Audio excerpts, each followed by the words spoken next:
کورنگی کے sector 33D کا رحمانیہ ground بارش اور سیوریج کے پانی سے تاحال بھرا ہوا ہے۔ اطراف میں آباد مکین اور اسکولوں کے طلبہ طالبات ڈینگی، ملیریا اور دیگر امراض میں مبتلا ہو رہے ہیں۔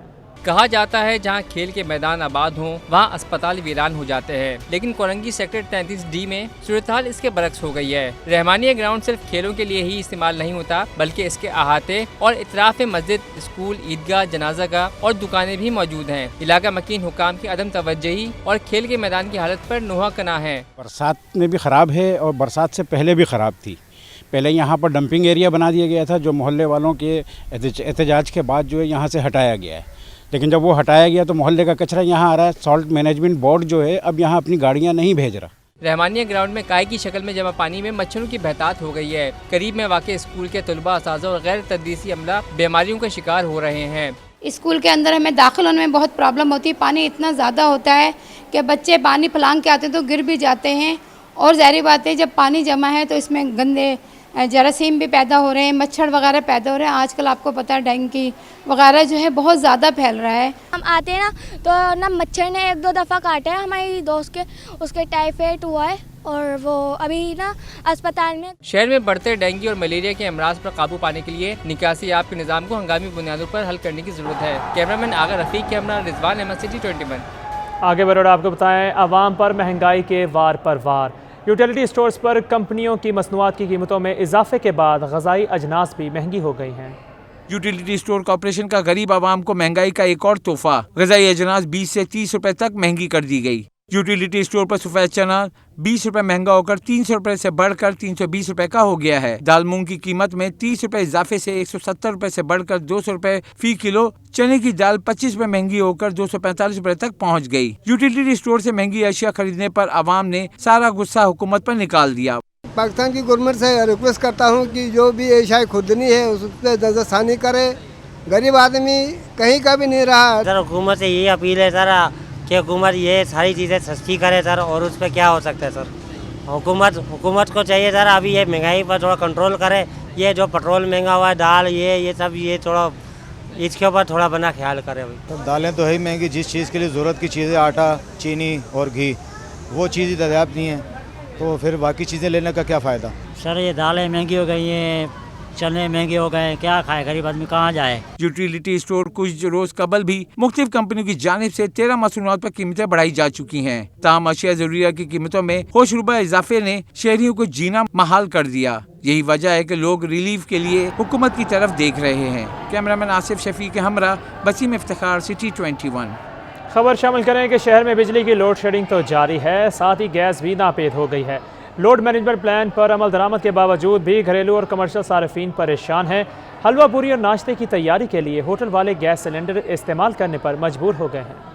گیس بحران سے پریشان کمرشل صارفین کے لیے کاروبار کرنا مشکل ہو گیا۔ حلوہ پوری اور چائے کی تیاری کے لیے بھی ہوٹل مالکان گیس سلنڈر پر انحصار کرنے لگے۔ ڈیفنس فیز 2 میں ہوٹلز پر 2.5 ماہ سے گیس غائب ہے۔ حلوہ پوری کا کام کرنے والے ہوٹل عملے کا کہنا ہے کہ گیس سلنڈر کے استعمال سے کاروباری لاگت 3 گنا بڑھ گئی ہے۔ گاہک سے جب پیسے زیادہ مانگتے ہیں تو وہ ناراض ہوتے ہیں۔ حکومت گیس کی فراہمی کے لیے سوئی گیس کو پابند بنائے۔ یہ سلنڈر والے استعمال کر رہے ہیں، 2 مہینے سے گیس نہیں آ رہی۔ سلنڈر سے تو خرچہ بہت زیادہ بڑھ گیا ہے، تقریباً 3-4 گنا بڑھ گیا ہے خرچہ۔ سوئی سدرن گیس کمپنی ترجمان کے مطابق اس وقت گیس کی قلت کا سامنا ہے۔ لوڈ مینجمنٹ پلان پر عمل درآمد کیا جا رہا ہے، جس میں مختلف سیکٹرز کو گیس کی فراہمی ہفتہ وار شیڈول پر پابند کی جا رہی ہے۔ کیمرامین آغا رفیق کے ہمراہ حبیب خان، سٹی 21۔ کراچی سی ویو خیابان شمشیر میں 3 منزلہ عمارت ٹیڑھی ہو گئی۔ عمارت میں موجود تمام افراد کو بحفاظت باہر نکال لیا گیا ہے، کوئی بھی جانی نقصان نہیں ہوا۔ کراچی DHA خیابان شمشیر میں 80 گز کے رقبے پر بنائی گئی 3 منزلہ عمارت ٹیڑھی ہو گئی۔ عمارت میں ماربل کا شو روم ہے۔ اطلاع ملتے ہی عمارت میں موجود تمام تر سامان نکال لیا گیا ہے۔ عمارت اور ملحقہ بینک کی عمارت کو خالی کرا کر بند کر دیا۔ عمارت ٹیڑھی ہونے کی وجہ معلوم کرنے کے لیے انجینئرز اور آرکیٹیکچر سروے کیا جائے گا، جس کے بعد عمارت کے حوالے سے فیصلہ کیا جائے گا۔ آپ کو اپڈیٹ کر رہے ہیں کہ کراچی سی ویو خیابان شمشیر میں 3 منزلہ عمارت ٹیڑھی ہو گئی۔ عمارت میں موجود تمام افراد کو بحفاظت باہر نکال لیا گیا، کوئی بھی جانی نقصان نہیں ہوا۔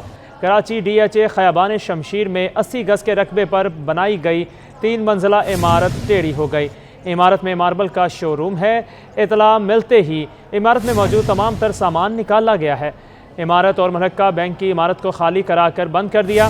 عمارت ٹیڑھی ہونے کی وجہ معلوم کرنے کے لیے انجینئرز اور آرکیٹیکچر سروے کیا جائے گا، جس کے بعد عمارت کے حوالے سے فیصلہ کیا جائے گا۔ آپ کو اپڈیٹ کر رہے ہیں کہ کراچی سے فیو خیابان شمشیر میں 3 منزلہ عمارت ٹیڑھی ہو گئی۔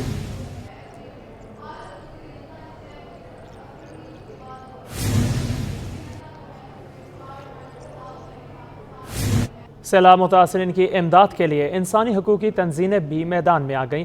کراچی پریس کلب کے باہر basic human rights international council of Pakistan کی جانب سے ریلیف کیمپ لگا دیا گیا ہے۔ شہر قید میں سیلاب متاثرین کی امداد کے لیے جہاں حکومت اور فلاحی ادارے سرگرم دکھائی دے رہے ہیں، وہیں انسانی حقوق کی تنظیمیں بھی اپنا حصہ ڈال رہی ہیں۔ Basic human rights international council of Pakistan نامی تنظیم کی جانب سے کراچی کے مختلف علاقوں میں 5 ریلیف کیمپ قائم کر دیے گئے ہیں، جہاں سیلاب متاثرین کے لیے بڑے پیمانے پر امداد اکٹھی کی جا رہی ہے۔ اور اس میں ابھی ہم نے ایک چھوٹا سا انیشیٹو لیا ہے کہ شہر میں کئی جگہ پہ ہمارے کیمپس لگے ہوئے ہیں، جس میں عوام جو ہے بھرپور تعاون کر رہی ہے، اور ہماری پریس کلب پہ ہم نے کیمپ لگانے کا مقصد یہ تھا کہ ہم لوگوں تک ایک پازیٹیو میسیج پہنچائیں، کیونکہ یہاں پہ لوگ آتے ہیں اپنا حق لینے، تو ہم ایک میسیج پہنچا دیتے کہ لوگوں کی مدد کی جائے۔ پاکستان کی پوری عوام سے یہ اپیل کرنا چاہیں گے کہ اس مشکل گھڑی میں جو ہے تمام پاکستانی اپنے جو مصیبت زدہ پاکستانی ہیں ان کا ساتھ دیں۔ کیمپ پر موجود انسانی حقوق تنظیم کے رضاکار کہتے ہیں کہ کراچی میں ان کی جانب سے بلوچ کالونی، سولجر بازار، لیاری، کراچی پریس کلب اور ڈی ایچ اے میں کیمپ لگائے گئے ہیں، جبکہ لاہور، سکھر اور دادو میں بھی ان کی ٹیمیں کام کر رہی ہیں۔ آئندہ 2 روز میں سامان سیلاب سے متاثر علاقوں میں روانہ کر دیا جائے گا۔ کیمرامین حسنین جعفری کے ساتھ شعیب مختار، سٹی 21۔ خبروں کا سلسلہ آگے بڑھاتے ہوئے آپ کو بتائیں کہ مشیر قانون مرتضی وہاب نے کہا کہ عدالت طلب کرے تو بتاؤں گا کس نے ڈپٹی کمشنر دادو کو بلا کر کہا یہ 3 گھر ہمارے ہیں، ان کو بچا دو، اور کس نے سکھر میں اپنی زمینیں بچانے کے لیے کٹ لگانے کا دباؤ ڈالا۔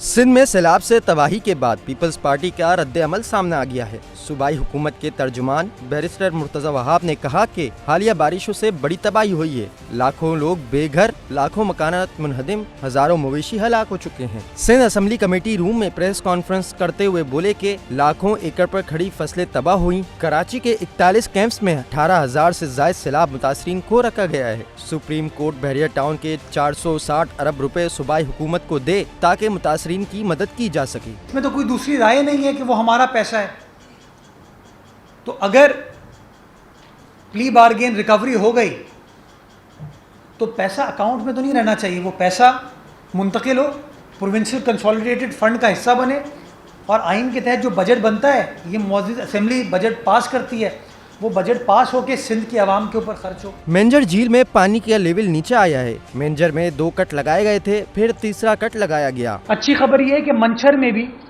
کل 123.5 فیٹ ابو سی لیول پانی کا تناسب تھا، جس پہ میں نے آپ کو بتایا کہ ہمیں 2 کٹ وہاں ڈالنے پڑے تھے تاکہ پانی کی ایکسیس ہو سکے۔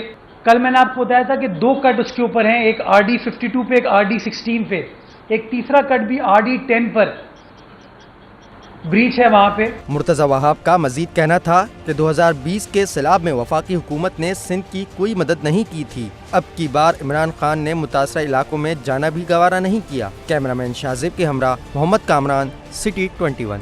وزیر بلدیات سندھ سید ناصر حسین شاہ نے کہا ہے کہ صوبے کی تاریخ میں پہلی مرتبہ 22 سے زائد اضلاع بارش اور سیلاب سے تباہ ہوئے ہیں۔ سیلاب کی تباہ کاریوں پر سندھ حکومت کے اقدامات کا سلسلہ جاری ہے۔ D M C south office میں سندھ سالڈ ویسٹ بورڈ اور چائنیز کمپنی کے مشترکہ کاوشوں سے سیلاب سے متاثر افراد کے لیے راشن بھیجنے کی تقریب ہوئی، جس میں صوبائی وزیر بلدیات ناصر حسین شاہ نے خطاب کیا۔ بولے صوبے کی تاریخ میں پہلی مرتبہ 22 سے زائد اضلاع بارش اور سیلاب سے تباہ ہوئے۔ وفاقی حکومت اور دوست ممالک کی مدد اور تعاون سے متاثرین کی بحالی کے کام کو پایہ تکمیل تک پہنچائیں گے۔ We really appreciate, grateful to the Chinese people and also the companies, those are supporting to our people, and also as my MD already requested to the CJ, also then we also need your help in the rehabilitation. So the other companies, those are working here, and the government and the Chinese people, I hope I confirm that they must support us.